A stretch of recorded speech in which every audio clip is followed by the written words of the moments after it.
One time for Jeff Peterson. Play my theme music.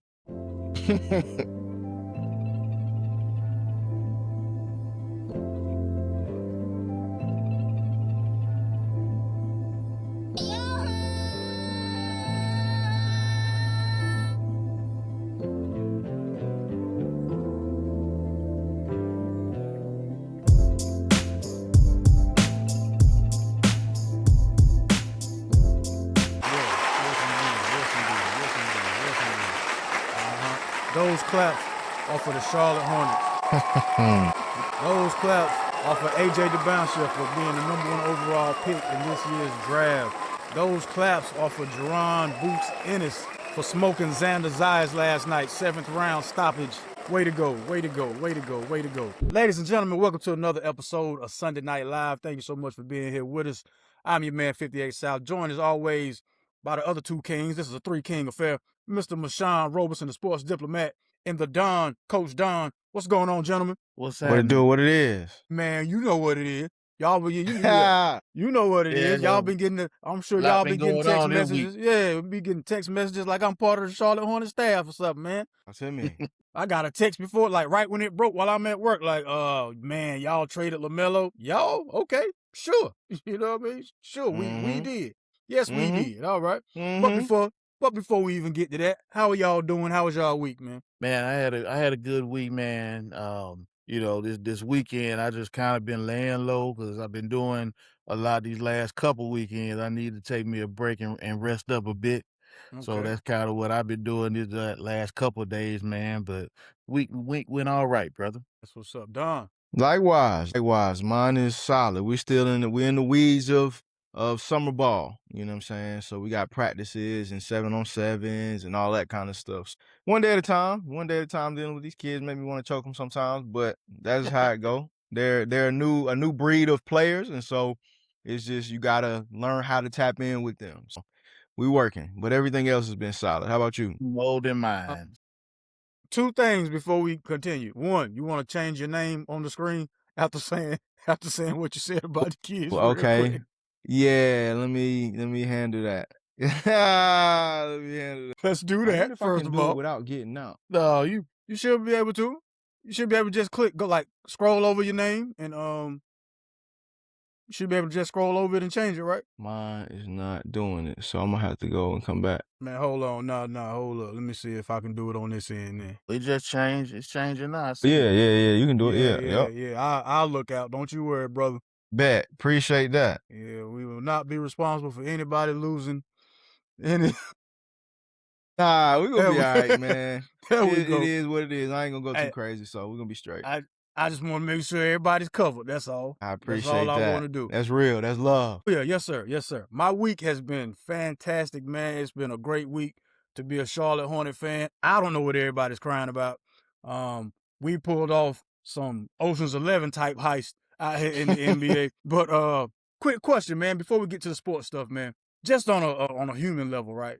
Mm-hmm. What's more disrespectful to y'all? Is it somebody looking at you and not speaking? Or those people who will drive by and just throw their hand up without even looking at you?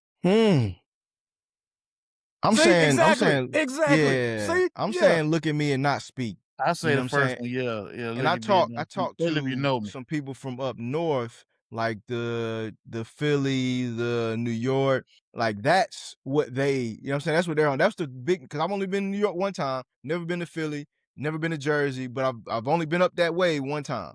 And the time I was up there, it was like I'm walking on the sidewalk, and I'm from North Carolina, so usually when you walk past somebody, at least another black person, right?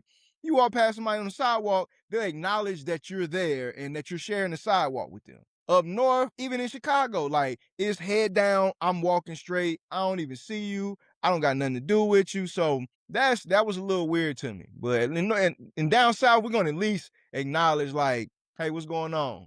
Especially the other black people. I assume you talking about somebody you know, though. Who, me? What you mean? Yeah, I mean, I agree. I think that just walking by and not saying anything is more disrespectful. And I speaking to what Don was saying, man, I remember I went to Philly a couple times. So, my wife got some family there, and they will Man, sometimes they'll be disrespectful in terms, especially if you. It happened to me one time. I'm walking with my wife. We wasn't married at the time. Mm-hmm. Man, these cats just acted like I ain't there, like I ain't with her. Okay. Oh man. I'm in Philly. I don't know everybody up here, so but I'm a man first, dog. Man. Come on now. I done been there before. Okay. I'm a man first. I think the whole riding by and throwing your hand up and not even looking at who you're speaking to. I don't know why, but that bothers me the most. I'm like, why even speak if just ride by then? Mm-hmm. Well, just ride by. I can feel that. I can can feel that.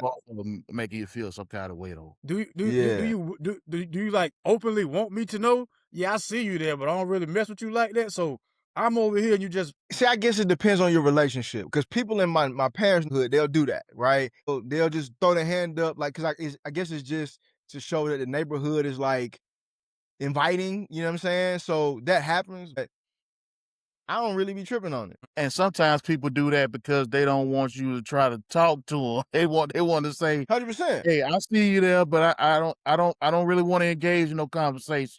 And that right there would be a little more disrespectful than you just having whatever on your mind and just walking by me. That's all I'm saying. That's all I can feel that. Phenomenal John, what's happening, man? What's up, good fellas? 58 Rashawn, the Dawn. Popping, fellas. Yeah, doing well. The conversation you walked in on while I was asking the gentleman, what is more disrespectful to you? Somebody just walking by not acknowledging you, or the people who like ride by, they'll throw their hand up but not even look at you? I don't know. I gotta go with. And you're a New Yorker, so I'm eager. I'm eager to hear how a New Yorker feels about it. Yeah, I feel like they're ignoring for sure, man. I mean, you had to put some type of energy in doing this. So throwing the hand up, riding by throwing the hand up part. Ladies and gentlemen, CeeLo must be in the building because I'm hearing feedback. And just so you know, we saw your incense burning on the camera. Yeah, be careful with your incense. Am I still echoing? You good now? No, you good now. You good. How you doing, Lo? Hey, y'all. Still got Jaylen Brown. Still got Jaylen Brown for now. Man. Yeah, I got thoughts on that too. For now. Well, Lo, I'm gonna go ahead and pose you the question too, man. I was just asking all the guys on the show, what's more disrespectful? Somebody walking by you and not acknowledging you, or the people who ride by, throw their hand up and don't even look at you? Okay. Somebody walking by not acknowledging me? That was the option, right? It was that, or the person that rides by and just throw their hand up and don't even look at you.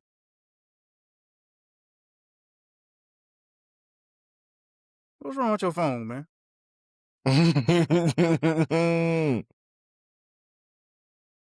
Oh, so got you. Hey, you supposed to have this hour locked off. Listen, I'm just telling everybody know, and then all of a sudden people want to start trying to call us. Right. Yeah, it's cool. This is our first time. This is our first time doing this on Sunday. It's all right. It's fine. We don't do this every Sunday at 7:00. Yeah. Judgment-free zone. Yeah, down there in his square. In his square is a judgment-free zone. We listen and we judge in this square here. But but look, all right, let's go and get to it, man. Biggest trade of the week. Was it the Giannis Miami trade, or was it the Ocean's 11 heist that the Charlotte Hornets pulled this week? Mashawn, I'm gonna start with you. Well, if you want to say biggest but least impactful, that's what I call it. I say the Giannis trade is the biggest, but I think it's the least impactful because, like I said, I don't get all the hype behind what they think this guy is going to do. He's got a lot of skills, obviously, but the way he plays is not built for a guy that Low, we getting the same feedback. Yeah, we're getting it now. But the way he plays is not built for somebody that's going to be 31, 32 on into his 30s. He's going to have to develop some kind of jump shot consistently to really be effective with that team. But they're not done. They're going to do some other things, but I don't think he's going to really move the needle for the Heat a whole lot. because of what they had to give away. But him and Bam are gonna be a massively good defensive team. But they're gonna struggle offensively. You know, the Heat gonna struggle offensively with them. I think the best trade, the most impactful ones, honestly, are the ones the Hornets made. I think the Hornets have made some good decisions, and they've been hustling some of these teams, man. Minnesota, I don't know what Minnesota was doing that trade, man. They kind of just been watch for this. Ant gonna ask for a trade in the next couple of years, man. I don't see them. They not helping him. But the Hornets getting what they got for Lamello Ball, Naj Reid, he a good player. All them draft picks they got, and then moving Miles Bridges for 2 players and some more picks. Man, the Hornets, they have their draft has been good. I got a number of good things to say about what they're doing, man. I don't think they're gonna blow up and be yeah. I don't think they're gonna blow up and be massively improved team next year. I think they'll get to the playoffs and stuff, but I think they saw that the way their team was last year and the results they got was the ceiling for the way that team was. They wasn't gonna get no better. They were gonna just be, maybe they'll get to the first round and lose and stuff. Now they gonna build some stuff with these young dudes, and I think they're gonna be good for years to come as they grow. Okay. Phenomenal John, I'm gonna go with you next. Cause Don's a fellow Hornet. I'm gonna let him, go right before me. Cause we gonna lay it bare. Phenomenal John, biggest trade of the week, biggest acquisition. Was it the Miami Heat situation with Giannis, or was it the Ocean's 11 heist by the Charlotte Hornets? Ocean's 11 heist for sure was the best, especially when I saw the Bridges trade. I was like, oh, they serious, because they weren't even trying to trade. They weren't even shopping ball, but Minnesota was so thirsty and going so hard, so they was like, all right, take them then. We're going to make something happen. You're going to have to give us this, this, and this. And I agree 1,000% with Mashawn about that team last year's ceiling. That you can't really expect that much more from what they did last year. They were definitely on the up, but I mean, best they would do is maybe get out the first round this year. That's it with the team they had. The moves they're making, they looking like that they're really trying to be a contender in the future. Giannis's game to me is it's just so overrated. Like, he's not Wemby. He don't got the handles. He ain't got no jumper. He ain't got no step back. Like, it reminds me of Blake Griffin when he first came into the league, but I slept on Blake Griffin's development of his game after he lost his athleticism. I thought he was going to be trash. But Blake Griffin ended up working on his mid-range a little bit, having a little bit more handles as he got older in the league. And again, I don't see that with Giannis. And I'm just not a fan of Giannis, like his game. I like his defense, but and who's their bench? Anybody know? They gave up their bench. Like, who giving up Tyler Hero? No, Eric Spoelstra. Like, they gave up so much firepower, man. They gave up a lot of scoring. Their defense is upgraded, but who's gonna score? Like, they gonna have what? Band's gonna have to score 84 points every game. They still have old boy though. They still have guys. My guy that used to play for Toronto, and he. Well, the thing about Norman Powell is Norman Powell. Yeah, they still have him. But Norman Powell's up for a big contract, man, and that man's been playing. He was an all-star this past year, so they're gonna look to ask him to try to take less money, and he shouldn't have to do that. Not when they did what they did. I wouldn't do it either. Yeah, he shouldn't have to do that, but we'll see what Pat Riley's able to cook up. Low? So I agree with them. I think that the Hornets trade was like the biggest, like, initially for me, right? Because I think I text you like, wait, what's going on? Like, but then when I started seeing the moves that they made, like, it took me back to my team, the Celtics. I'm all throwing my people in there. When we started making all these moves and everybody was questioning Brad, like, oh gosh, like, what is happening? Like, he getting ready to mess stuff up. But like, he was really getting rid of the pieces to bring in what was necessary to build the team. And then what happened, like 3 years later, we won a championship. So like, I see where Charlotte is going, but y'all still ain't coming out the East on us. I just want to throw that out there. Whoa, we don't need that energy. We don't need that energy. That's bad juju. It's coming. We're giving every time for that. Just take that over there. I mean, y'all making good moves, but y'all ain't gonna do nothing against the Celtics. I'm just gonna put that out there, okay? The Celtics are gonna beat themselves. I ain't worried about that. The Celtics go. The Don, it's on you, brother. Wait till Jaylen Brown is in a Hornets jersey, and then wait till we come to Boston and Jaylen Brown sees the light-skinned dude that played up the street at Duke. Wait till we see that happen. And then one of them really has like some energy that the other guy don't have. You know what I'm saying? One guy, the light-skinned man, is talented. He's a lot more, he's very talented. But one got some grit. And one wasn't allowed on that USA team when one of his other teammates was, that was not half as good as he was. So to answer the question, I feel like it's a long and short term answer, right? Short term, right now, I feel like Miami. This is not all they're gonna do. Like Pat Riley knows that this team can't win. You know what I'm saying? So I feel like I heard some Bron talks. I don't know how serious that is, but I heard some Bron to Miami talks. But again, Pat Riley's not stupid. He's won multiple championships. He's gonna put some other pieces around them. This was just the first domino to fall. But like right now, that's what they're putting together a team to try to win within the next couple of years. Because Giannis ain't got too much left or whatever. Hornets, we're putting together the long-term play, right? We're following the OKC kind of blueprint where you get a whole bunch of young dudes, you get your pieces, right? You get your SGA from a trade, and you put young guys, young thugs, right? Because that's just reality. That's what OKC got. Now, I ain't trying to call them boys thugs, and I mean thugs in a great sense, right? In an endearing fashion. They got guys around him, around SGA, that's gonna do everything you need him to do, all the dirty work, right? So that's what we copying. With all the draft picks, all that good stuff. Yeah, he said, he said thug in a good sense. I heard it. Yeah, I heard it too. It was all love, man. Hey, J-Dub, it's all love. You know what I'm saying? They just traded my guy Aaron Wiggins from the crib, but he was one of them guys, you know what I mean? Chet, we thought you was one of them guys, and you still might be, but you got to bounce back. I know sometimes it happens, right? Wemby, he you know what I'm saying? He got to it. But you can come back during the offseason. You need to put some muscle on like Moosa's doing, and you're gonna be fine. So I feel like to bring it to a close, we're looking at the long-term play, like OKC is, because we know at the end of the day, a couple years down the line, probably a couple of years in a row, we're gonna have to see them in the finals, a handful of years in a row. You know what I'm saying? So we're preparing for that, not the right now. Hey man, let me add one thing though. Yes, sir. Don't sleep on what Kobe White gonna do sliding into that starting spot. And how the team gonna gel and probably do just as well, if not better than they did last year with the Hornets.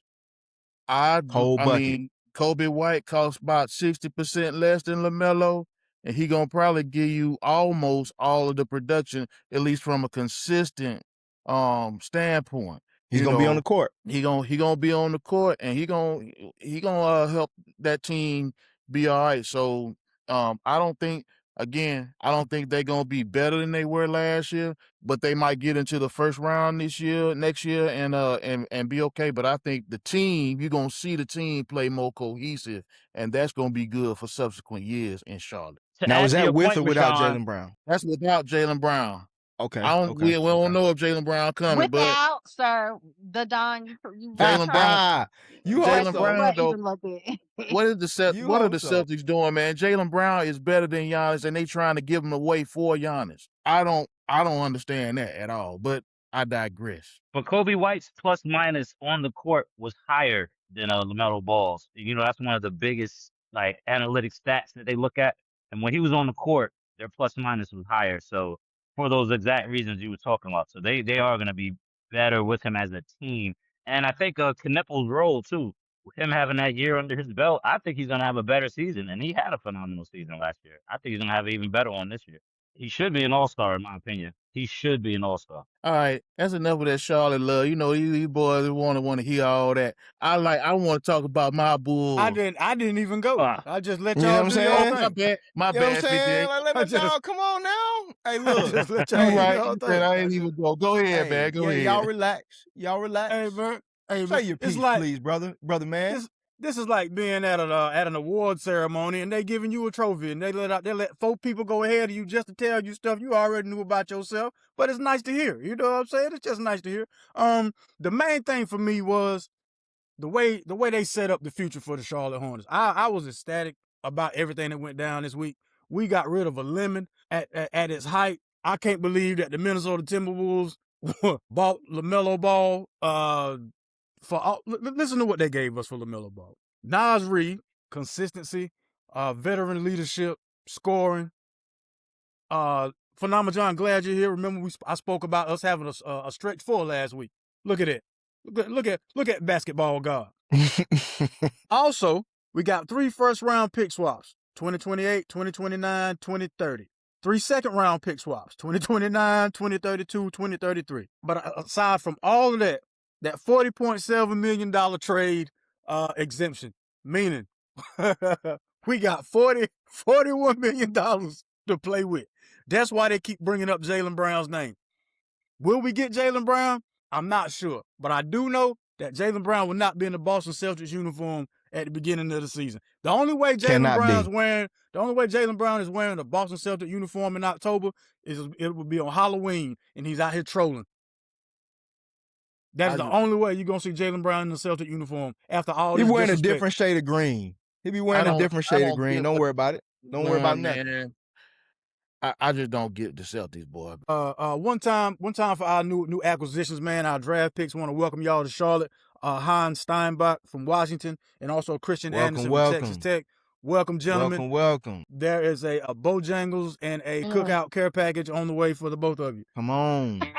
And if you want to go to Onyx, just holler at me. We'll set that up too. Nope. That's not the culture we're set that up too. That's not the culture we're creating here. Nope. We're gonna take you to Billy Graham. We're gonna take you to the Billy Graham Museum. Hey, CJ. Hey, we outside, baby. Holler at me. You know what I'm saying? I'll get you right. We're gonna get you home safe. We're gonna take care of you, my boy. We're gonna take you to Carowinds. I don't really know you like that, but we're gonna take care of you too. Carowinds. We're gonna take care of you at Carowinds, and then we're gonna go to the Billy Graham Memorial. That's what we're gonna do. Now, since y'all let me get my Charlotte Hornets stuff off, the Don, thank you. Salute. As you should. Mashawn, what y'all got going on down there in Chicago, man? Man, I'm feeling all right about it. I think we got the next KG coming up in there with Caleb Wilson. Okay. I think that's a good comp with him. I'm pleased with him. My man Dalen Swain, I think Swain,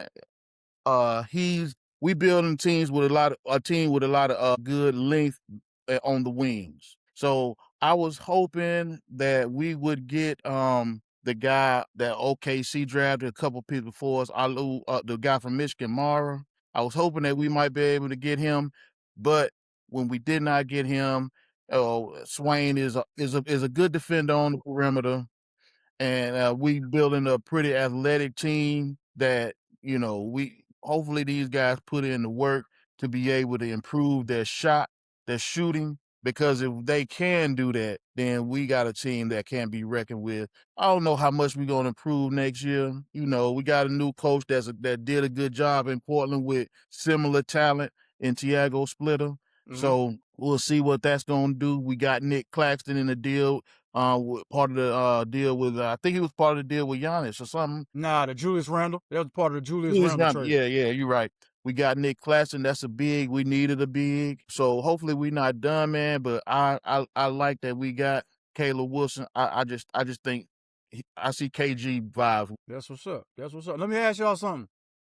What was the biggest surprise of the draft to y'all? And I'm gonna start last first. Phenomenal John, biggest surprise of this year's draft, sir.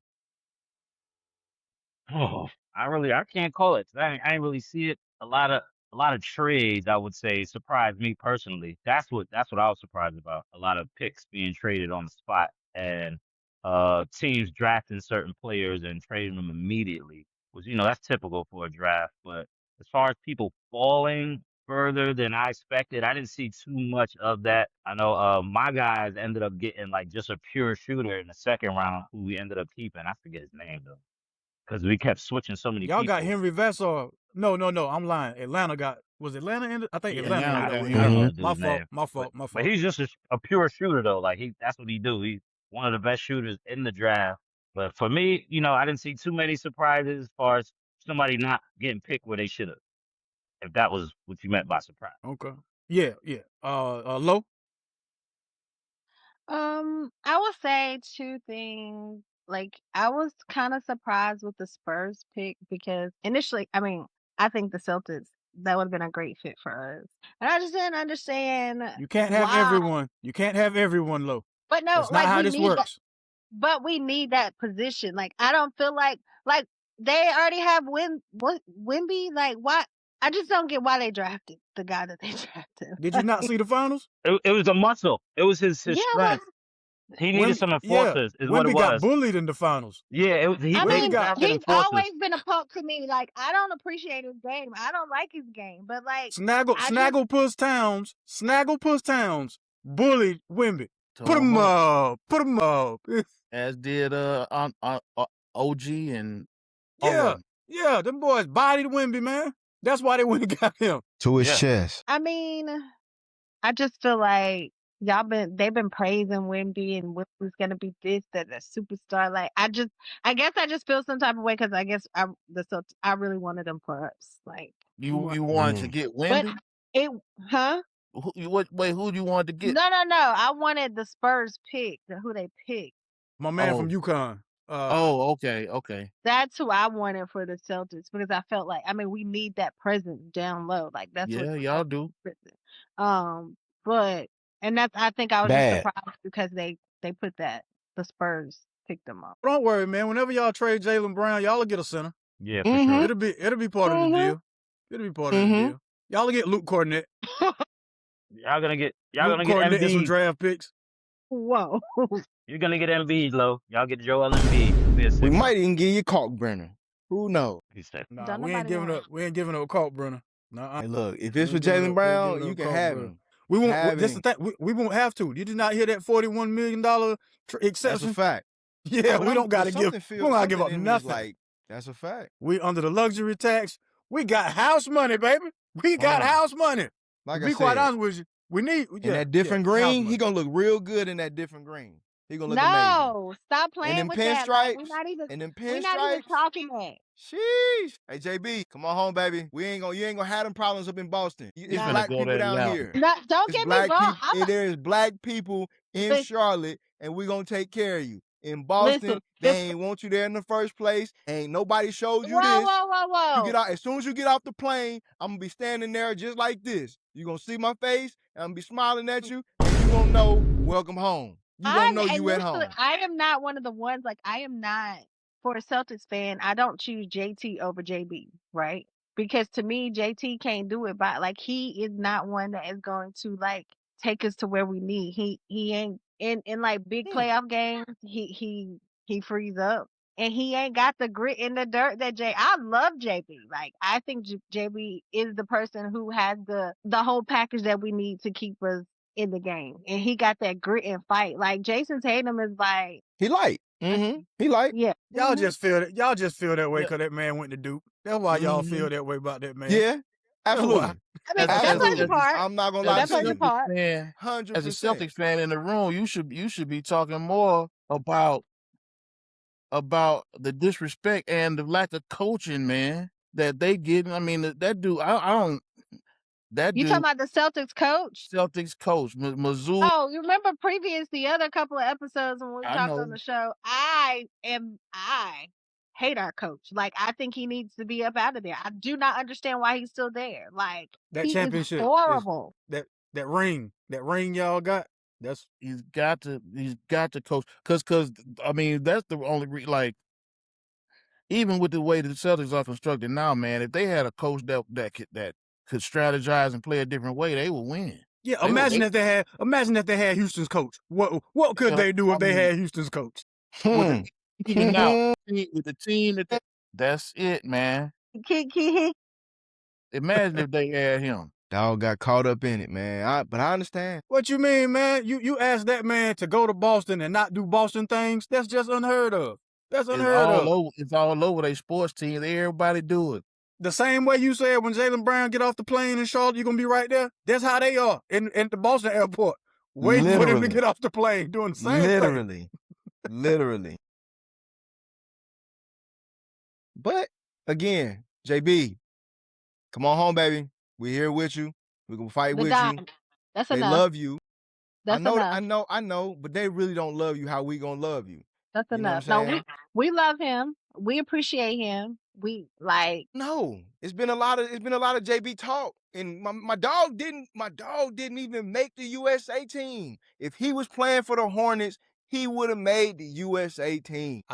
You don't get many looks from down here. You know what I mean? We gotta. But he wouldn't have felt that animosity from them people up there making his life hard. We ain't gonna make your life hard. Like I said, LaMelo like Ball, my dogs, we're gonna send you the Bojangles package. We're gonna send you the cookout package. We're gonna Right, make sure you get a milkshake with everything you want in it. But just so we're clear, LaMelo Ball was the fan favorite to be selected to the All-Star game and did not get to make that. So yeah, it's not a guarantee just because you play well. Melo's not a superstar though. Melo's not a superstar. JB is a superstar, and so I think that's a little different. I don't know. JB. I beg to differ on LaMelo Ball being a superstar or not. Now his availability, that's not in question. That sucks. But him being a superstar when he's on the court, box office, must see TV. I gotta give him that. I feel what you're saying as far as like I feel that. Like superstar, like Melo's a star. Superstar, it takes you into something different. It takes you into something different. And I don't think Melo's got there yet. Like I don't see Melo making a USA team. I don't see that. No, not making the USA team, no, because you do have to play defense to make the USA team. So no, he's not making that. And you gotta be a perennial. That brings me to the Minnesota Timberwolves of it all. Unless you're Isaiah Thomas. But shout out IT. The Minnesota Timberwolves, you just added a great point guard addition, a great facilitator. But who's going to rebound all the missed shots? You gave up Julius Randle and Naz Reid. I know you don't think Rudy Gobert's about to do all the heavy lifting by himself. Defensive Player of the Year. Think about that too. Think about that, man. I mean, they've given up in the last 2 or 3 years. They've given up Karl-Anthony Towns, champion, Julius Randle, and Naz Reid, and they've added LaMelo Ball, and they've given away because they had a lot of length on their team too. The first time they went to the West Finals, I can't remember the guy name, but he's not on their team anymore. Very good wing player. They still have McDaniels. He's a very good wing player, but now I don't know what they expect to happen in the West. They are not going to. They probably can't even beat Denver in a series now. Hey. Or they might barely be able. They might not even be able to beat the Lakers in a series now. I'm not. I would not be surprised if they played the Lakers in a series that if they lost it based off of this. I do think they'll be able to beat the Lakers, and the reason I think they'll be able to beat the Lakers is because it'll be a very even 4-on-4 matchup.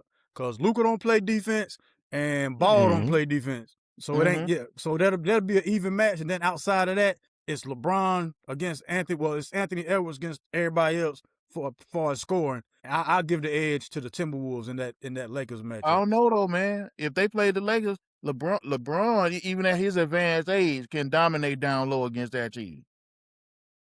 Yeah, you know he can dominate down low against that team now, and Rui Hachimura can too. They don't have nothing to stop them dudes. So I don't know what Minnesota was doing.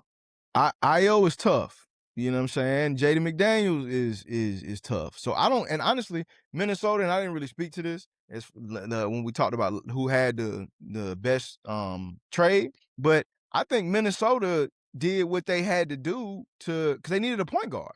They needed somebody to get Ant off the ball who can just let Ant do Ant and feed him the rock. You know what I'm saying? And last year, IO averaged the most assists on their team, which was 4, and Melo averaged 7. You know what I'm saying? So he's going to average at least 10 this year, and that's going to take Ant's scoring average up. Rudy is going to average at least, I don't know, I can't remember what he averaged last year, but he's going to average a couple more buckets than that because Melo going to just throw it to the rim. That's easy buckets for him. You know what I'm saying? You catching and dunking, you ain't got to do no post move, you ain't got to do nothing.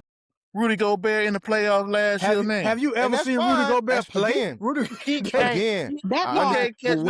has Rudy Gobert had a point guard? Like when has Rudy Gobert had a point guard that's gonna get him the rock like Melo gets the rest of the guys? No, he ain't play with Darren Williams. Man, Mike Conley know how to distribute the basketball. He's not Melo. He's not Melo. Yeah, Mike Conley played defense. Mike Conley played defense and knew how to settle the offense down. You're absolutely right. He is not. But he's not as crafty. He's not gonna get to the rim. He's not getting to the rim as much as Melo, and he's not going. He don't draw as much. He don't draw as much attention from defense as Melo does. Yeah, that's true. And he's not as reckless. And he's not as reckless as that's Melo Ball either. That's a fact. That's a fact. But again, I'm just speaking to the easy buckets. I'm just speaking to the easy buckets that Rudy's gonna get because Melo was on the floor. Like you can't You can't help off Melo. You know what I'm saying? You can't help off Ant. So now them two are gonna get most of the defense. If Rudy don't get easy buckets from there, then and I think he can catch. He's not a slap. Rudy can catch it and dunk it. You know what I'm saying? So No, I think he's gonna get average at least a couple, like at least 4 more points than he did last year. He's tall. We can agree that he's tall. A lot of putbacks and tip dunks in the playoffs. I was really just blown at how bad he was offensively like that. So I agree with you. He's going to get chances to do that, but I'm not so sure that he's going to be able to raise his scoring average much at all, even with a good point guard. Old boy, Ant is going to play the way he wants to play because they can't double team him anymore. That's true. But I'm talking about from a winning standpoint, he ain't going to win as much. He's going to improve his overall performance, his numbers and all of that, because Melo will help with that. But they're not going to win. They're not going to win as much as they did before. I think he's going to ask to get traded. I think he might play maybe 2 years like this, and then he's going to want to get out of there, I think. K Fields, what's up, man? Welcome to the show. What up, y'all? What up? What's happening? The discussion you walked in on, we were actually talking about, of course, Lamello going to the Timberwolves. What we're talking about right now, though, is what the Timberwolves actually gave up. So you gave up your rebounding. Julius Randle's a net now. Naz Reid is a Hornet. So you traded those two bigs essentially for a point guard that doesn't play defense and has ankles like cornflakes. Dear God. And just in case you were wondering how Charlotte Hornets fans felt about the situation, I felt great about it. The Don felt great about it. I don't know how the rest of them feel, you know what I mean? But I'm a Jeff Peterson fan. Way to go, Jeff. Said Charlotte Hornets fans, and we're not Charlotte Hornets fans. I'm curious. I'm curious about that. That was your most marketable star, serviceable point guard. He was your most marketable star, which does not win games. Marketing does not win games. I get that. But he was polarizing. Most of the fans loved him. You know what I mean? The fans love what he did. Now, when he was available, he was great. When he wasn't available, they could care less. That is true. I mean, you guys are a substandard franchise. Let's just call it what it is. Upper tier mid. Upper tier mid. Whoa. He's a Bulls fan. Whoa. Don't take it with a grain of salt. We're going to time out. We're going to call a timeout on that. Take it with a grain of salt. I never made the Eastern Conference Finals ever. Whoa. Never made the Eastern Conference Finals. Not a good franchise, fellas. Ladies. Whoa. Hornets fans. Hey, look, man. Just because y'all finally won the chip after 53 years, you don't get to come on here talking to me like that. You wasn't even alive last time y'all won the chip. We got a Knicks fan. Yes, a Knicks fan in here. What's your point, yo? Yeah. Get out of here. Get out of here, man. Terrible work. You wasn't even thought of last time they won a championship. You a Cowboy fan, pretty much. I don't want to hear that. I don't want to hear that. But yeah, you gave up all your rebounding for a playmaker. That's cool. But since he doesn't play defense, who's back there to help? You know what? That was a ploy to put butts in seats, man. When you get those franchises out there like Minnesota's, your Green Bay's, your places where people don't really frequent as a tourist spot, man, they pull some wild moves. All they care about, they don't care about wins and losses, brother. They care about butts and seats and selling out the arena and merch. They're not really actually actively trying to win. That's my personal opinion. Yeah, because it seemed like they took a step back, though, because personnel-wise, that was not a great decision. It was great on our part, though. We really got rid of a weight on our shoulders. He had one good season, played 72 games. That's cool and all, but looking long-term, and again, the only reason he was able to play these 72 this season, because we micromanaged his minutes. If you can't play at least 30 minutes a game, you're not really helping us long-term. And I don't know of any player who's gotten older and gotten healthier. So, yeah, man. Real high on him. Yeah, so we did right, man. As soon as his value got up a little bit, because mind you, Minnesota has been looking at this guy for the last 2-3 seasons. So this didn't come out of nowhere.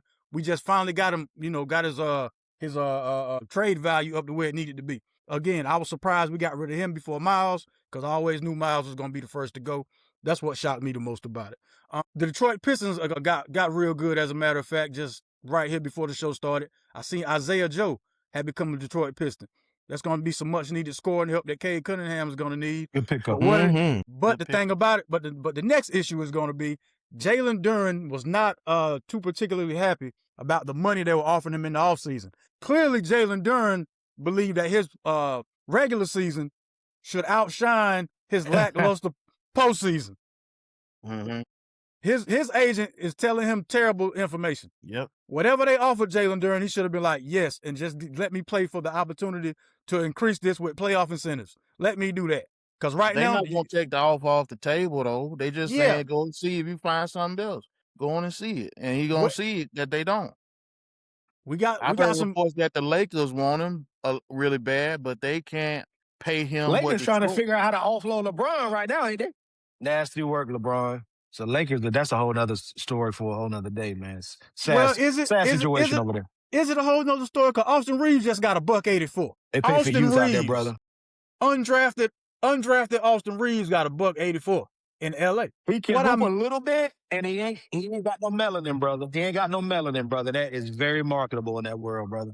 Congratulations, Austin Reeves, man. Give undrafted to that is good, but he much respect that, but he can't. Yeah, he what did Patrick Beverly say about Chris Paul a couple years ago? They called him a cone. The cone for sure. Mm-hmm. Austin Reeves a cone, man. Couldn't go to old folks home with an AR-15. Mm-hmm. That's one expensive cone. That's all I know. I know where I can get some for much cheaper than $184 million. I mean, but the thing about it is, what we're talking about is today's NBA. You ain't gotta guard nobody. Like during the regular season, you don't have to guard nobody. Like they won't let you guard anybody. The refs during the regular season. The playoffs different. I love the way they referee the game in the playoffs. I wish they would referee it like that all season. But during the regular season, you ain't gotta guard nobody. You can, because if you touch somebody, it's gonna be a foul because they want the points to be ran up. So 82 games, you ain't gotta guard nobody. So as long as you can put the ball in the basket, which AR did this past season, and he got in his bag, and he got a lot better from the previous season, you're going to get paid every time. But you got to move your feet at least. Maybe not with your hands trying to get steals and stuff. You got to move your feet. Luka, a little something. Fall in the Lamello ball. It's a lot of players in the NBA that don't play defense, but they don't win neither. James Harden. Like we can name back when we in the NBA that we first started watching, you could name the guys in the league that were like defensive guys, defensive stoppers, and it was a couple handfuls of those. Now it's probably less than 5 that you're gonna be like, okay, that's the guy I'm putting him on my best player. He's gonna lock him up every night. All right, that's just the reality. Amen Thompson, both of them Thompsons, they the ones.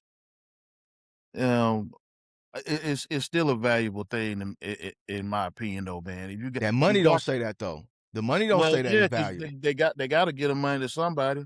I guess exactly. The money tells you what's valuable. Got to give it to somebody. Money ain't saying that they value defense, 3-and-D guys. The thing about it. Well, this is the thing. We can listen to the money talk, or we can watch how a New York Knicks team came back from multiple double-digit leads and end up winning the championship. So somebody didn't play defense. Disgusting. I came on the show just to damn eat crow about me picking the Spurs because that coaching performance from that Spurs team was disgusting, man. Well, you cool, man. We done let the Knicks fans do their thing, man. We ain't gotta keep revisiting that.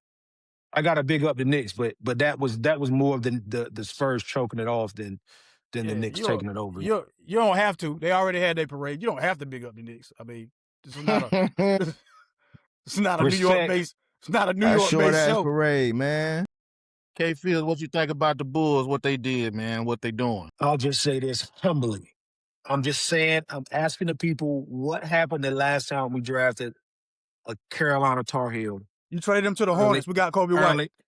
You traded him to the Hornets. We got Kobe White. You traded him to the Hornets. You traded him to the Hornets. We got Kobe White. You talking about that high? Couple rings. Shout out to Caleb, man. Couple rings. Yeah, good stuff, man. Shout out to Caleb. I'm happy serious franchise, trash franchise that we are right now. Shouts out to Caleb, man. But we compared him to KG, right?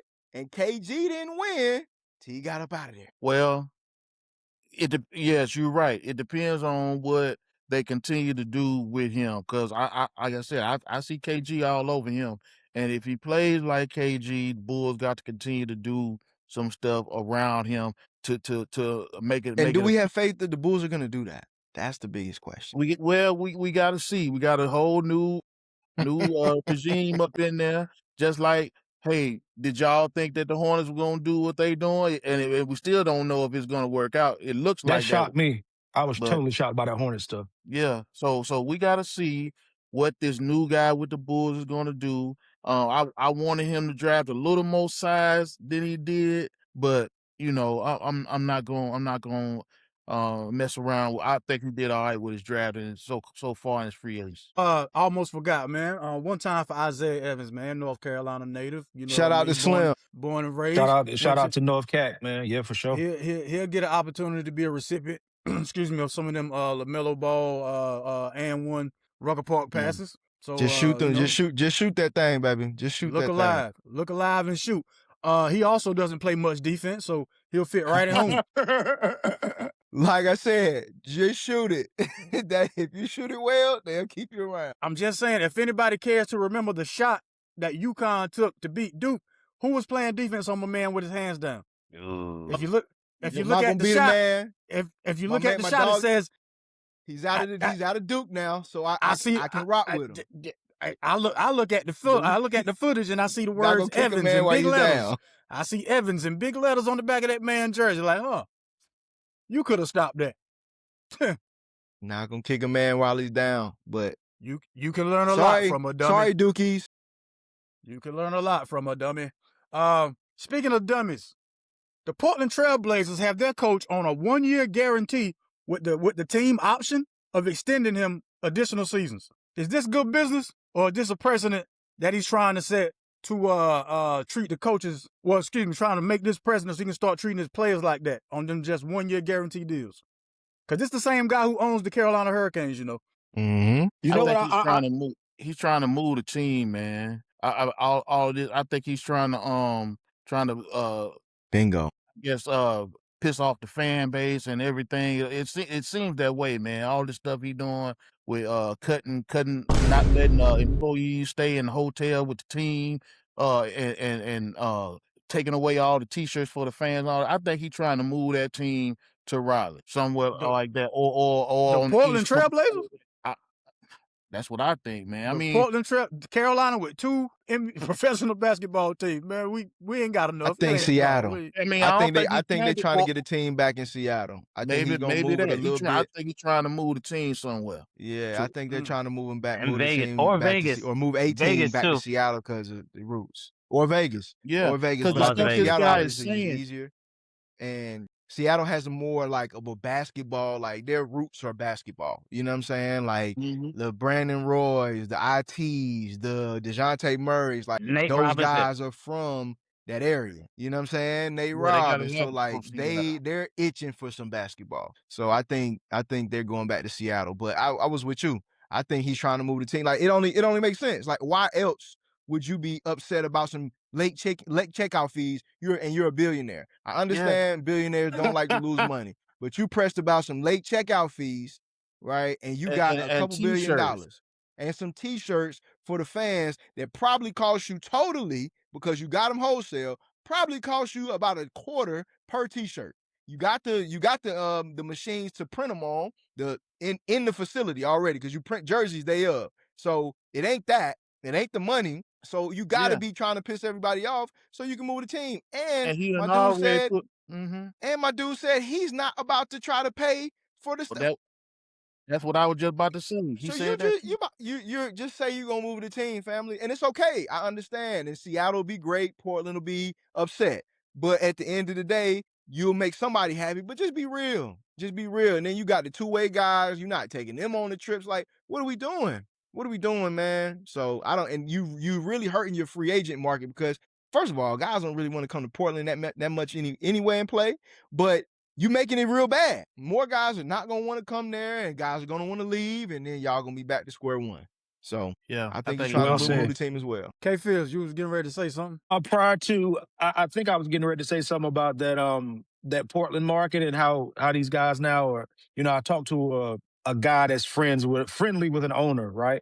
And the owner whispered to my guy, he said, man, it's not that we don't think the guys deserve it, or it's damn sure not that we don't have the money. You have to be super conscious of how they're going to respond when they get long-term guaranteed money and your future is secure. Performance drops off. That's anywhere you go in the world. When people know that their spot is basically solidified, and even if it isn't, they have a golden parachute and a way out, performance starts to stink. So when you're thinking, hey, I might get clipped any minute, hungry dogs run a little bit faster. So I think a lot of guys are reluctant to give guaranteed money or big dollars right now because people pull a Brandon Ayuk on you, act a damn fool as soon as they get a couple tickets. You know what I mean? Now, see, right then we could have segued to football, but before we do that, I just want to add something along them lines. Now, I get all that with a player, but does that not just undercut all the credibility from a coach though? Like, I'm on a more secure contract than you. You can't really tell me what to do out here. Because you go on next year, baby. That's what I was going to say. It's going to affect how well he can coach because the guys aren't going to listen to him, knowing that he potentially won't be there. And then say if this guy does underperform and he gets gone, you think you're going to get a good coach to come out there with that kind of reputation on you? Ain't going to happen. Try to do him like you ain't going to get nobody but some new first-time coaches all the time doing it like that. Let me say this as a coach, as a guy that coached over a decade, the least respected and the most disrespected person of any organization or team is always your coaching staff. I'm coaching AAU ball for years. Your trainer, he's making $150 an hour. You listening to your daddy. You got your high school coach. He's on salary. He can decide. Coaches, all them guys, you trying to get a guy to run stairs in NCAA, and he's driving a Ferrari, man. He gonna get in the portal and tell you to kiss his ass, coach. I made $5 million last year. I'm out of here. So coaching, they ain't never cared about us. That ain't never been nothing. So that's my soapbox anyway. I was speaking from the heart right there. That hurt me when I think about how they do my coaches out here. Yeah, that felt like it came from a different place, man. Well, let's get into some NFL talk, man. Let me say one last thing. Yes, sir. Yes, sir. I just wanted to throw this out there. I wanted to give a shout out to one of my guys from my hometown that got drafted this year to the 76ers, my man LeBaron Fallon out of Mobile, Alabama. Okay. Big shout to LeBaron. Okay. Big shout to LeBaron Fallon, Baker High School. Man, good luck out there, big fella. Well, a young fella, because he ain't big. But good luck out there, man. Hopefully you can help that team get their ass together. God bless that young man. I know he was one of the guys we were looking at. You gonna put that on there? See, your incense kicking in, huh? The incense kicking in over there. Yeah. Don't let them incense get you in trouble on here. Don't do it. It was very long. Like we couldn't even hear the rest of what Mashawn was saying. It was just like, I was like, he said congratulations. He said, well, that's because you can't hear because you got feedback on your phone. Everybody else heard just fine. We all knew what he was talking about. One time for Phylon. See? Phylon. We all heard. Big up. So, anyway, before Low rudely interrupted the show, NFL talk. So, look, is this Super Bowl window for Joe Burrow, Lamar Jackson, and your man Allen? Is this it for them? After this year, this is pretty much it for them. I'm a diehard Rams fan. Why are you even mentioning these peons? Like, these guys don't have a chance. These guys are nothing. These guys are nothing, man. Well, right now, Rams, our Super Bowl window the next 3 years, cause like knock it off. With Ty 3 years, Rams are nothing. That was bananas. That was the most idiotic. That was the most idiotic draft pick. Don't get me started on that foolishness. That was foolish. Well, I mean, you can always get Brendan Sorsby next season because it won't be this season. Even Roger Goodell was like, hell no. He'll be right there for you. He wasn't going to get picked. You know how foul of a human being you got to be for the NFL to say? Here's the thing about that, though, 58. Now, if he was already on the team, he would just get a suspension and still be able to come back and play. But this guy is not on the team. You bringing him into your league with all that gambling and all of those questions with him. And, is he talented enough to play in your league? He ain't even shown that. So that's why I think the CFL done put him out too. They done said no. Yeah, I see what they said. None of the teams can pick him up. Do you think the situation would be different if he was an elite talent? Absolutely. Yeah.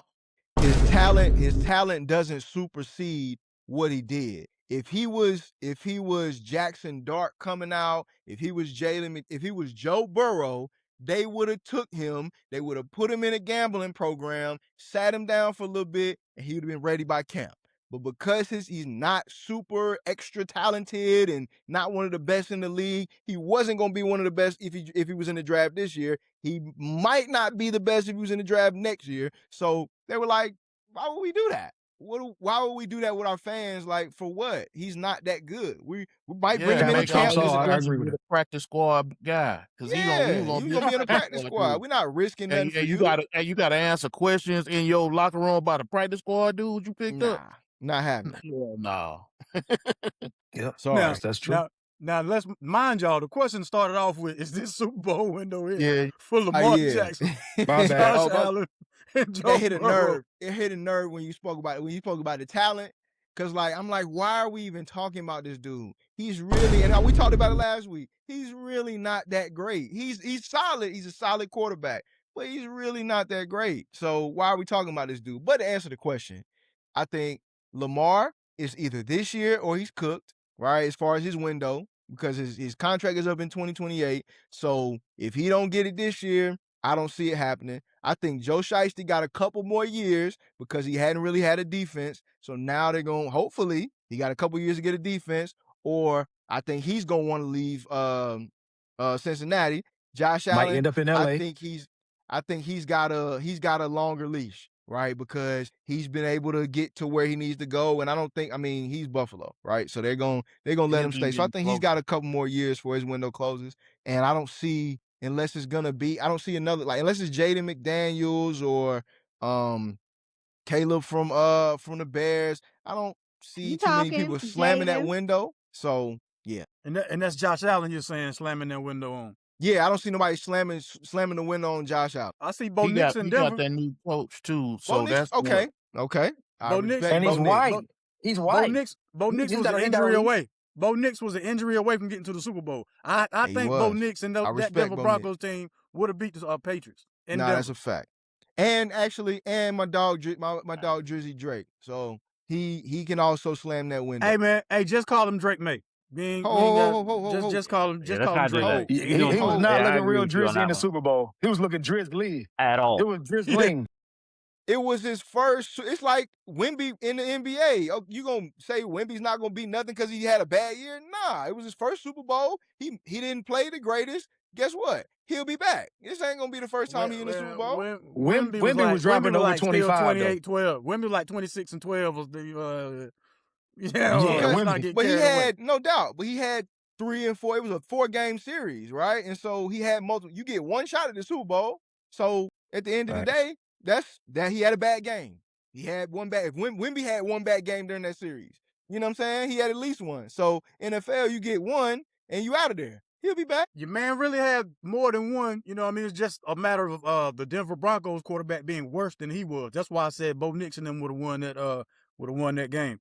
Because your man... Shout out to Sean Payton. He's a hell of a coach. 100%. Yeah, glad he's out of the NFC South.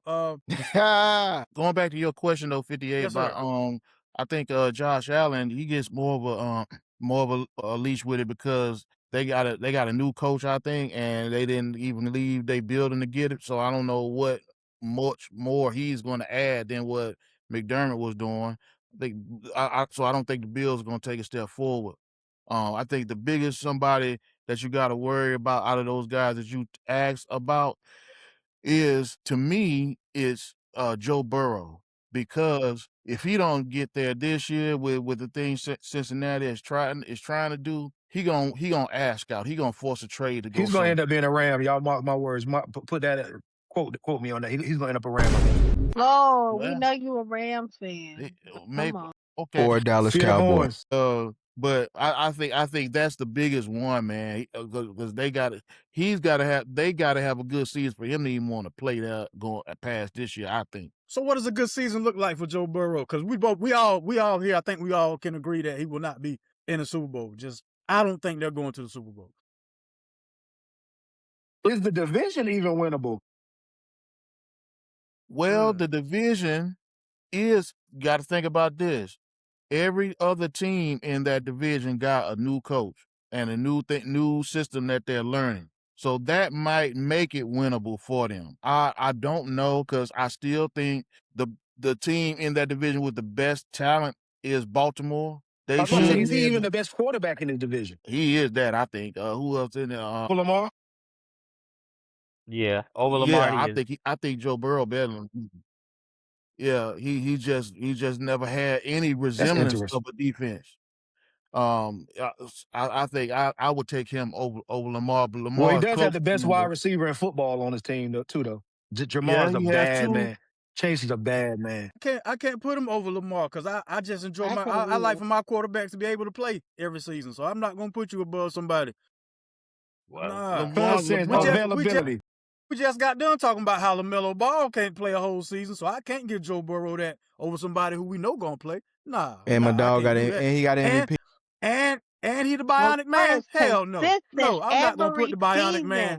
I'm not putting the bionic man over Lamar Jackson, yo. Ain't no telling what new replacement he gonna have this year. He probably gonna have a new platinum titanium elbow before the season's over with. And he still gonna throw for 5,000 yards from the bench. That's a fact. Practice. Always so, especially in fantasy. That's a that's what I fact. say. That's how I look at it, man. His production, especially these last 2-3 years with no defense, it's been crazy what he's been putting up. Yeah, people mostly love his Joe, feet. huh? Okay. He mostly been putting up his feet at the house because he ain't been playing that much. At Copacabana, huh? Son, this is Joe Burrow's favorite position in football. Phenomenon, Super Bowl window, Lamar Jackson, Josh Allen, who did I just say? Robofoot, Joe Burrow. Josh Allen, new coach, like y'all said. Josh Allen window is open. I think Lamar Jackson, same thing. His window is longer. And who else we got? Well, somebody's done. Joe Burrow was the other option. Yeah. Burrow's not staying in Cincinnati, man.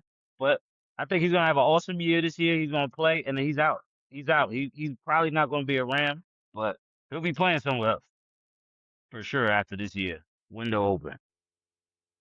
I will say that Lamar definitely has. What are you over there scratching records right now? What are you doing?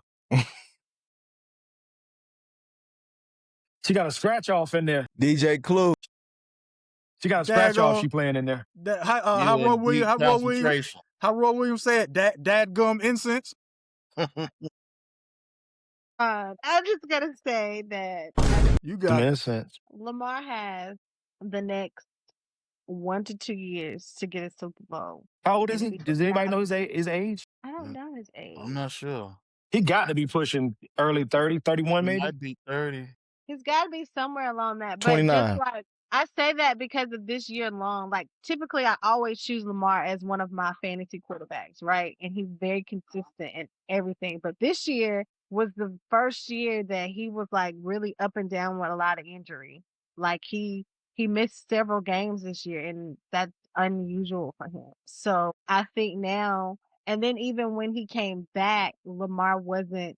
He was good, but he wasn't doing the Lamar things, right? He was still playing like he was injured. So I really think these injuries this year took a toll on his body, and I don't think he is capable of being the same Lamar that we've all known to see over the past several years. So he's got a good. Which is why we said Burrow was better. Not to cut you off. I don't think Burrow is better though. Like even consistently saying that about Lamar, like Lamar is hands down better than Burrow. Like hands down. No, because you talking about career. I ain't talking about career. I'm talking about right now.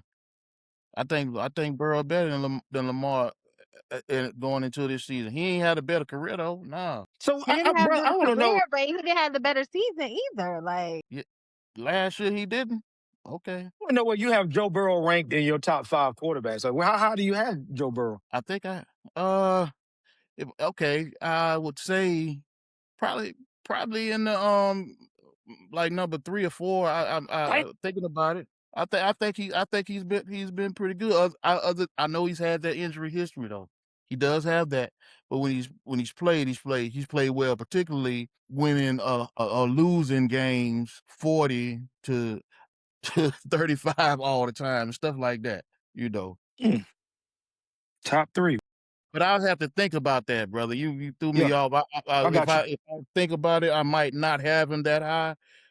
Because I don't know if I'd have Lamar in the I don't know where I'd have him too. So I have to think about that and put a real list together. And don't forget Pat Mahomes. Patty is back. Yeah. So yeah. we gotta respect. He's that at too. 5 for me. Because looking at like I going to Don, I was telling him like a couple weeks ago or something that I think people bash Dak Prescott more than he should be because he's had a team and has put up consistent numbers all the time, but the defense has let them down a lot. Although Dak has always let them down in the playoffs though, so that knocks him back a lot. Love But I y'all. think Gotta run, Cuzzo. Thanks for having me. I love y'all. I gotta run. Absolutely, man. Appreciate it. No All right, problem, man. Be no careful. problem. Be careful. Easy. That's something that I have said about Dak too, that the defense has let him down some. So, but I digress. Go ahead, 58. No, we cool. That's what we're here for, man. That's what we're here for. Well, look, I'm gonna go ahead and get to this HBCU section, unless somebody has something else that we need to discuss. Anybody? Rita Marley, got anything you want to discuss before we go to anything? Low? I just want to shout out the WNBA right now. What's your girl name that just scored 53? You talking about Flot? You talking about Condoza? Mabry from Toronto Tempo or something like that, right? Talking about the light skinned chick? White girl. I just know. Oh, I no. just know the young lady who scored the 53. She's lighter than light skinned. Oh, yeah, I thought she I don't was think white. that's what they call that. Yeah, I don't know. White. I don't think that's what they call that. Yeah, I think she white as white can be. I mean, there's been a couple of like record breaking things that's happened like here lately. Shout them out. Shout them out, homie. Because I'm gonna say her name. I haven't heard. Flau'jae. She just became broke the record of like rebounds for her rookie year. She has over 100, and then I think I'm saying her like Cadoza. She also played at under Dawn. She Camilla broke a record. Cardozo. Yeah, she broke a record for I think the most points or something in the WNBA. Not in the WNBA, but like she made a record in the WNBA, and Dawn was talking about it. So shout out to her. But just the WNBA period, like I'm telling y'all, after Caitlyn came in, everybody was like, "Oh, Caitlyn's the best." I told y'all she was not the best. Like Paige came in. Asia Wilson was there the whole time, so I don't even know where I'm about that to came say. from. And see, and I had this argument, and I'm not gonna be long. But I had this argument with another woman who happened to be African American as well.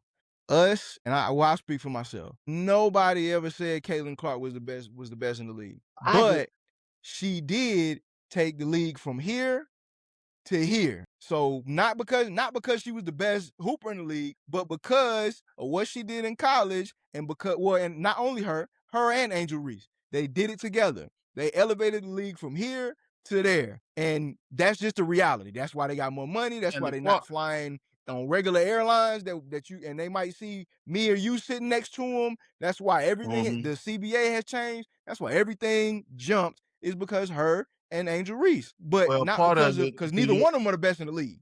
Like they not. To your point though, Don, it happened because they like Caitlin Clark.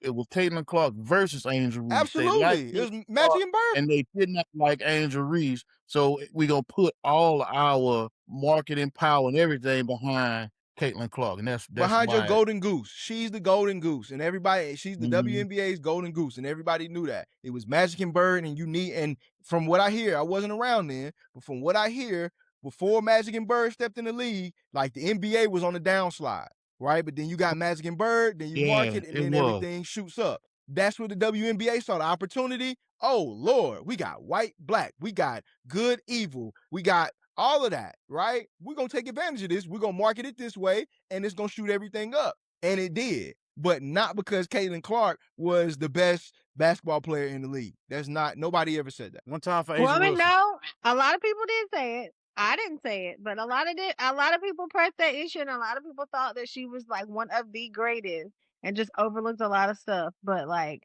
you're absolutely right when they played that narrative, and they both took the game from here to here. I will agree to that. Absolutely. 1,000%. So did we get the young lady's name who scored the 53 points though? Mabry. Her last name is Mabry. I can't spell her first. I can't pronounce her first name. Just want to make sure we acknowledge her. Even though I don't watch WNBA basketball like that, I was aware that a young lady hit 53 points. We know you don't watch it. They don't dunk, so you ain't watching it, blah, blah, blah. Nah, but seriously though, this Olivia Miles young lady that plays for the Lynx. Yeah, I like her Now that game. I like her game. yeah, if Cold. golf I like her game. now if golf is on and she's playing, I'm watching her. Cold. Yeah. If golf is on and she's hooping, I'm watching her hoop. Dang, Did you don't say do it like golf? that. Did you say golf? Only if golf is She on. said golf. Mm-hmm. She got it though.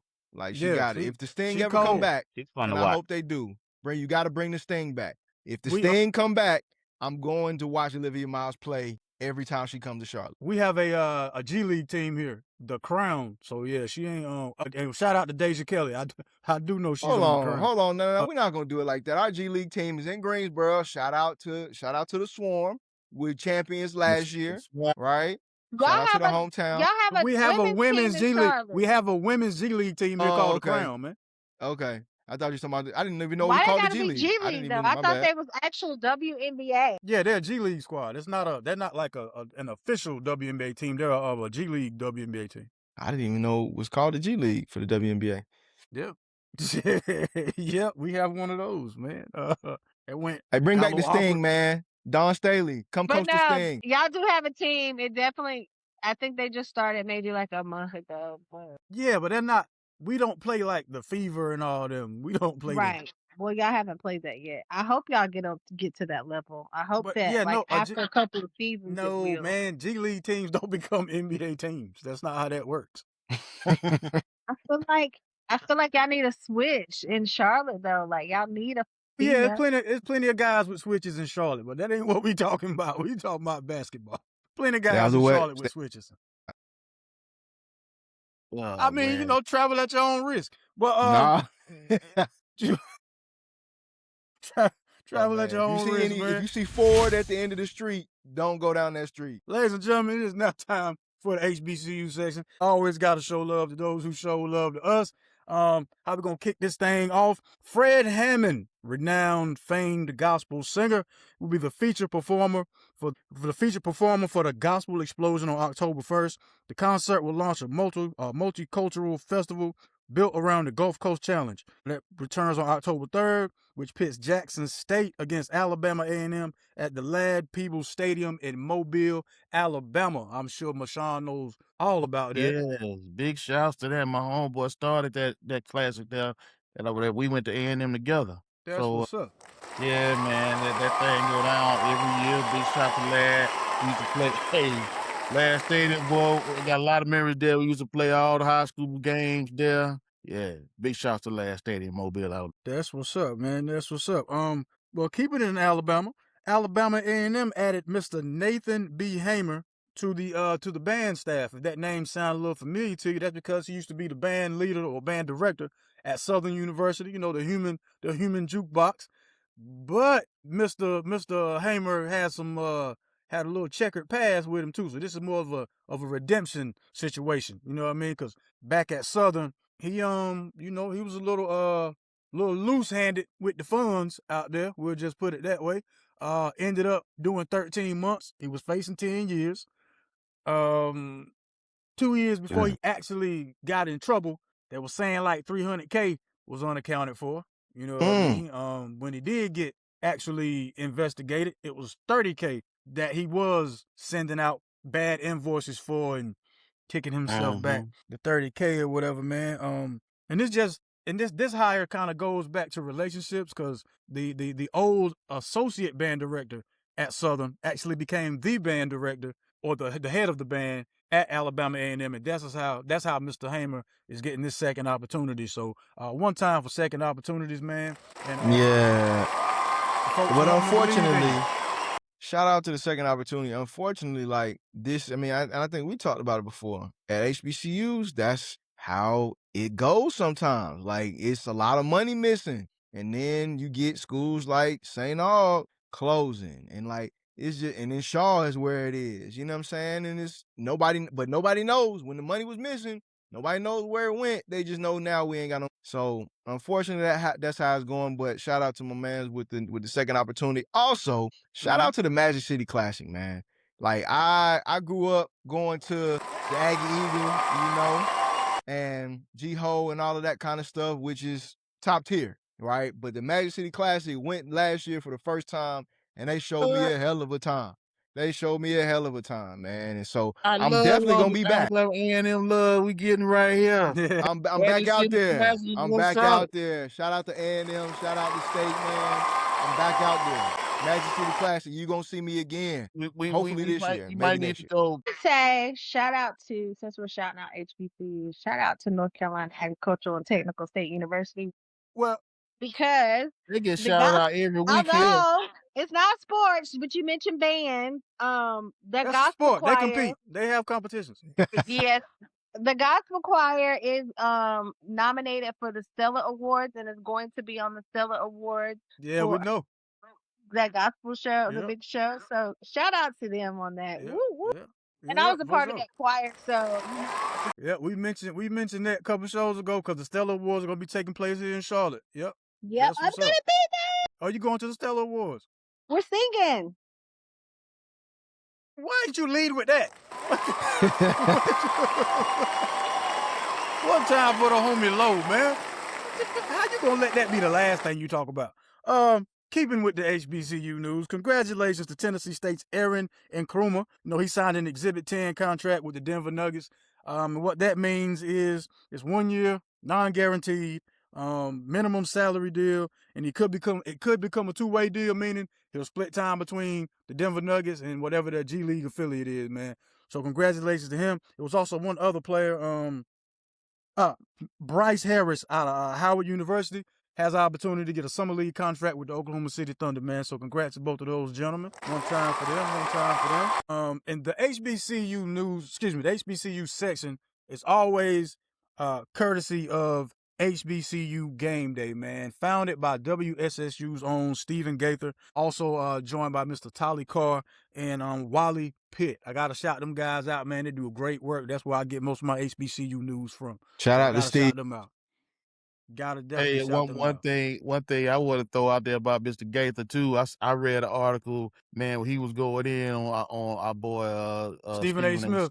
Yeah, I read that too. I read that too. And it was no lies told in that article. And the thing I like the most about it is because he's an alumni from there, from WSSU also, and it wasn't like he was trying to be nice about it, how he felt about Stephen A. Smith. He was just being truthful about it. So he was just telling me like it was. Yeah. One other thing too, Johnson C. Smith, y'all in Charlotte, support Johnson C. Smith, man.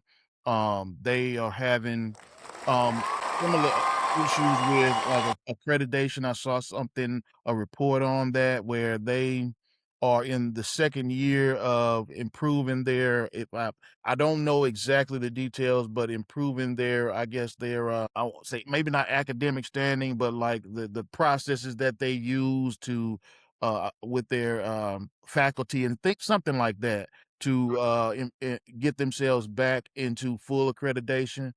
We've had a couple HBCUs go through that kind of issues. Morris Brown is the first one that comes to mind. And they were able to fight their way out of it. I hope and pray that Johnson C. Smith is able to do the same. Absolutely, man. For sure. If nothing else in the HBCU section, we're going to get to the Sunday Night Live Top 5 presented by Mr. Sean Roberson. Hit that transition. All right, guys. We kind of talked a little bit about it earlier, but my top 5 here was the top 5 NFL dark horse teams. And by dark horse, I mean teams that did not make the playoffs last year and what you think that the teams that will make the biggest jump this year. Going maybe getting to the playoffs, maybe going far in the playoffs, but I wanted to list mine. I don't have them in any particular order. I'm just going to put them out there. The first team that I have is the New Orleans Saints. I'm not saying that they're going to make the playoffs, but I think they had a good improvement late last year. I think their coach did a good job. And Tyler Shuck played well, and they got some more offensive weapons and particularly in their running back in their backfield. So I think they may make some improvements this year, and potentially with it being in NFC South, you never know because that division is always competitive. That's our division. Yep. The next team I have, Dallas Cowboys. I know Don will be happy to hear that. Yeah. I think the Dallas Cowboys will have an improved season because they put a lot of their resources towards improving their defense. They already had a top tier offense in the NFL, so if their defense can go from the bottom tier to the middle, then obviously that's going to improve their team. So I think they have a chance to go far or go further than last year. Team 3, Cincinnati Bengals. I think Cincinnati, I told y'all earlier, I think Joe Burrows and their offense is good as well. I think they have the same kind of issues like the Cowboys. Good offense, really bad defense. They've put forth some efforts in improving their defense. They got Dexter Lawrence. That's the big fish they got, and they got a couple of guys in their secondary coming up that also will be able to improve. I think that team will be better. And again, they're in a division where all the other teams have a new coaching regime, and they have kept theirs, so they might be able to grow there. Team number 4, the Indianapolis Colts, primarily because Danny Dimes had a good season before he got hurt last year. He's coming back, supposed to be healthy. They have a lot of guys on their offense that, gosh, I knew his name yesterday when I read it, but it escapes me now. His number is 14. He had a career high in catches and yards last year. And obviously they got Sauce Gardner. They got him late last year in their secondary. Maybe they'll be able to do something. And my final team that I think will improve, unfortunately, they're in my division, but I got to be impartial. I think the Detroit Lions have a chance to improve too. They already, a good offense. So, they have a chance to improve. Their coaching staff is kind of iffy to me. They've lost a lot there in terms of Ben Johnson and the coach of the Jets, but they still have that offense. They still have that good offensive line. They still have Jahmyr Gibbs and Jameson Williams and all those receivers out there. That's my final team that I think can improve. Phenomenal John, you got 5 dark horse NFL teams for us? Or top 5 dark horse NFL teams, rather? This question right here definitely required some, I had to sit down. I would have to sit down and think about it because, that's a fantastic question, Sean. But it's been, we ain't in football season right now. So, I would have to sit down. But just off the top of my head, I know my answer would be, I love your Colts. I definitely would agree. Yeah, I would definitely agree with the Colts for sure because of Danny Dimes, Indiana Jones injury for sure. Of course, I automatically think about my Giants for sure because we lost maybe 7 games when we were winning in the fourth quarter last year. So it's tweaking the O-line, having new coaching staff. There's no way we can't improve drastically, I would think, to be up that many games in the fourth quarter and still lose. I would think that we'd be better. And then there was another team I was thinking of offhand. I think Chicago. I think your Bears are they're gonna get over that hump. That hump. I think that they're gonna surprise some people next year. To be honest, I think that it's like they're right there. It's like they're right there, and I think next year they're gonna get over that hump. In my opinion, so I don't know how many teams I said. Well, we improved that secondary. That should do it. All right, that should do it. Appreciate that. I'm gonna go Chargers. I think the Chargers are gonna be one of them top ones because of we talked about it last week. Mike McDaniel, he's gonna get in there and their offense is gonna click, right? Defense was already that. I just took them out because they made the playoffs last year too. Yeah, but they were in the wild card. Yeah, they were in the wild card. So I liken that to the play-in. So you made it, but you ain't really make it. So but that's actually the playoffs though. Yeah, but I understand. But I think they're gonna make a big jump this year. I think they're gonna fight for the AFC Championship just because again I think their defense was like that, and I think that their offense it was just waiting on the right person calling the plays.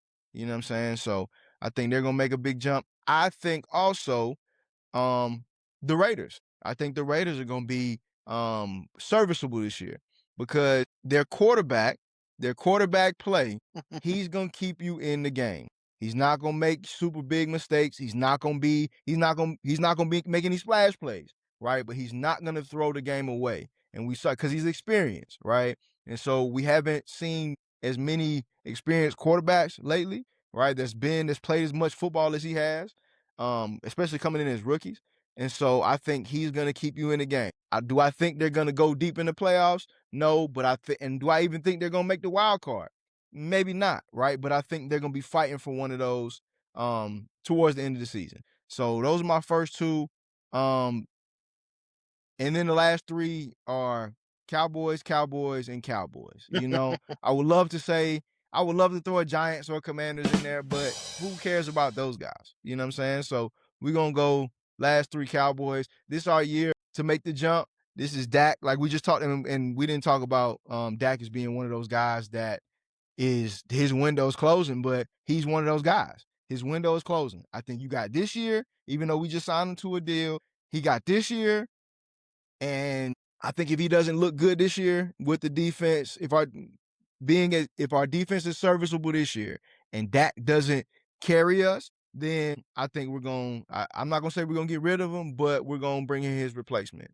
You know what I'm saying? So, yeah, those are my last three. It'll be 53 years before Cowboys won the Super Bowl. Okay.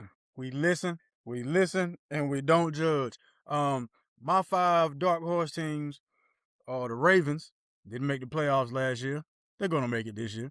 The Chiefs, healthy Pat Mahomes, Eric Bieniemy. I look for the Chiefs to get back to contention. Super Bowl contention, I don't know about all that, but contention nonetheless. The Commanders with a healthy Jaden Daniels. And again, every time I mention Jaden Daniels, I just have to say, shout out to his management. Love his management. Even just get out the way. There you go. But next team. Hey, they need to put her on the line the way she be blocking, boy. Maybe we won't get hurt. Man, she Matumbo with it. She block everybody. Go ahead. My next team, the Jacksonville Jaguars. They were this close to making some real noise, so I give it to them. And of course, there's no way I'm gonna talk about an NFL team and not put mine in the mix. Them Panthers will go deep into the playoffs. We'll start off by winning the NFC South. Then we'll, cha-cha slide our way on deeper into the playoffs. So yeah, that's my top 5 dark horse teams for the upcoming NFL season. I know the Jerry Jones stars are not talking because y'all are not the Dallas Cowboys. Y'all don't play for Dallas. Y'all play for Jerry Jones. Y'all the Joneses. That should be the real name of the team. The Joneses, all right? Who's playoffs? And ain't nobody trying to get like y'all. The same playoffs last year. Y'all watched us play last year, right? Who's playoffs? Did y'all watch us in those last season? What are we talking about? Did y'all happen to watch now, that? Actually, I do. I take that back. Y'all get reception in Cancun? Y'all get reception in Cancun? Playoffs because y'all get reception in Cancun. Y'all are going to win the NFC South, right? Because the NFC South is always super bad. You know what I'm saying? So super bad. Super bad. No McLovin.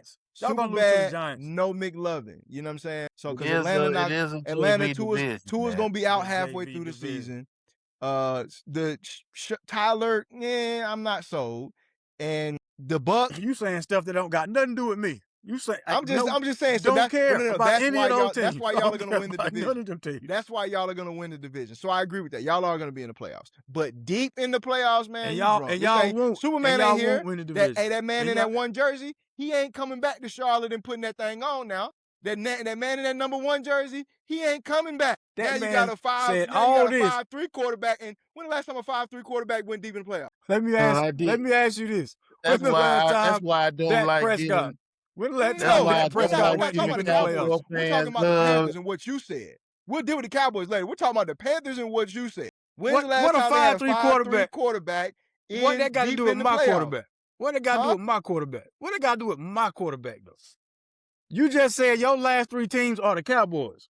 That was delusional. But again, what does that have to do with the Panthers? We're talking about the Panthers. Absolutely nothing. We already beat y'all last year when we played y'all. That's why it ain't got nothing to do with us. That's why they ain't got nothing. Y'all, they had me out there playing defense. They had me out there playing defense, man. That's why they had me out there. I got a sack, man. You ain't even see it. I had a sack last year. Come on. 5-3 beat y'all last year. That's what you so mad about. Come on, man. Come on, man. Now, was he 5-3 when he beat you? He was, and we played the worst game in the world. Like, come on. The Cowboys got to show up that defense, and I don't like giving the Cowboys love, but I do acknowledge that they need to improve that defense. They have improved that defense. So You know what's we up. will see if it, on paper at least, we will see. Well, ladies and gentlemen, if you're normally getting, like, say, a 45 on test and then you get a 60, that's a great improvement. Still failed, though. That's pretty much the history of the Dallas Cowboys after the 90s. But you know the difference between us and y'all? We got a top 10 quarterback. Y'all got a 5'3" quarterback. With no deep playoff run. That's a fact. But again, we have a guy that can take us there. So you think Bryce Young, you gonna win a Super Bowl with Bryce Young? I know. I believe more in Bryce Young than I believe in y'all. Answer my question. Yeah. That's my You drunk. Yeah. You drunk. Yeah. You drunk. And you don't even believe that. You don't believe that. And I tell you what, I'll give you the same bet me and Juice normally do every year. Which one of our football teams gonna have a better year? Juice already had to pay me from last season. You want to pay me this year? What we talking about? You want to pay me this year? Yeah, the Panthers will have a better season statistically, record-wise. What are you comfortable giving me? Come on, man. What are you comfortable giving me? Y'all need to talk about this offline. We will. Don't worry about it. You Don't worry about it. Yeah, or be like Skip Bayless and Shannon Sharp used to be. Bet some Mountain Dew or something. I don't drink Mountain Dew. Don't worry about it. Don't worry about it at all. We'll get to it. Yeah, we'll get to it. The Dallas, the Joneses.